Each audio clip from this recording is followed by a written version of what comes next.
Hello, അസ്സലാമു അലൈക്കും. ഇന്ന് നമ്മൾ ഉണ്ടാക്കുന്നത് കൂവപ്പൊടി കൊണ്ടുള്ള ഒരു ഹലുവയാണ്. അതിന് ആവശ്യമായ സാധനങ്ങൾ: 1 കപ്പ് കൂവപ്പൊടി, 3 അച്ച് ശർക്കര, 1.5 കപ്പ് തേങ്ങാപ്പാൽ, വറുത്തിടാൻ ആവശ്യമായ കുറച്ച് തേങ്ങാ കഷ്ണങ്ങൾ,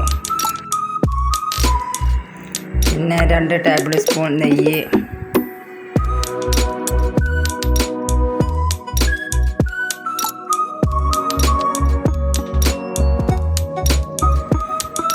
ഇനി ഒരു പാൻ ചൂടാക്കി 2 ടീസ്പൂൺ നെയ്യിട്ട് അതിൽ തേങ്ങ ഒന്ന് വറുത്തെടുക്കാം.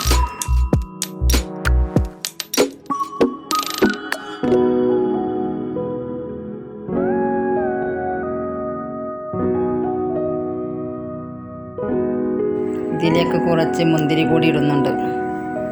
ഇതിനി വറുത്ത് കോരി മാറ്റി വെക്കാം. ഇനി അതേ പാനിൽ തന്നെ തേങ്ങാപ്പാൽ ഒഴിച്ച് കൊടുക്കാം. ഇനി ഇതിലേക്ക് കൂവപ്പൊടി ഇട്ട് നല്ലതുപോലെ മിക്സ് ചെയ്യാം. കട്ട പിടിക്കാതെ ഇളക്കി കൊടുക്കാം.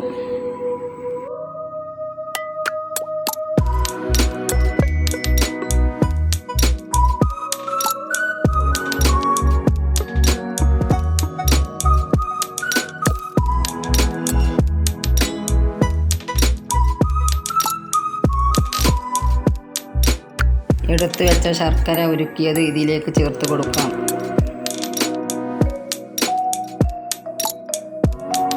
ഇനി ഒന്നുകൂടി മിക്സ് ചെയ്യാം. ഇനി കൈവിടാതെ ഇളക്കി കൊടുക്കണം, അല്ലെങ്കിൽ കൂവപ്പൊടി കട്ട പിടിക്കും.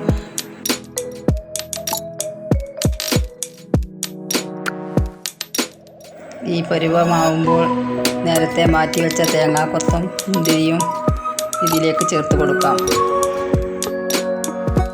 ഇനി വീണ്ടും നന്നായി മിക്സ് ചെയ്യാം.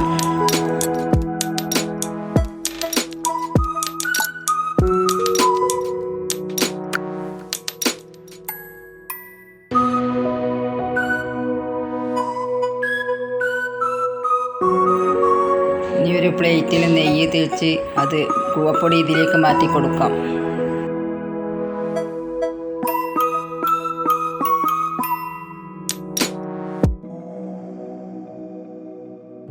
ഇതൊരു പ്ലേറ്റിലേക്ക് മാറ്റിയതാണ്. കുറച്ച് ചൂടാറിയതിന് ശേഷം അത് നമുക്ക് കഷ്ണങ്ങളാക്കി മുറിച്ചെടുക്കാം. ഇത് നല്ല ടേസ്റ്റുള്ള ഒരു ഹലുവയാണ്. ഇത് എല്ലാവരും ട്രൈ ചെയ്ത് നോക്കണം. ഈ വീഡിയോ നിങ്ങൾക്ക് ഇഷ്ടപ്പെട്ടാൽ സബ്സ്ക്രൈബ് ചെയ്യുക, ലൈക്ക് ചെയ്യുക, കമൻറ്റ് ചെയ്യുക.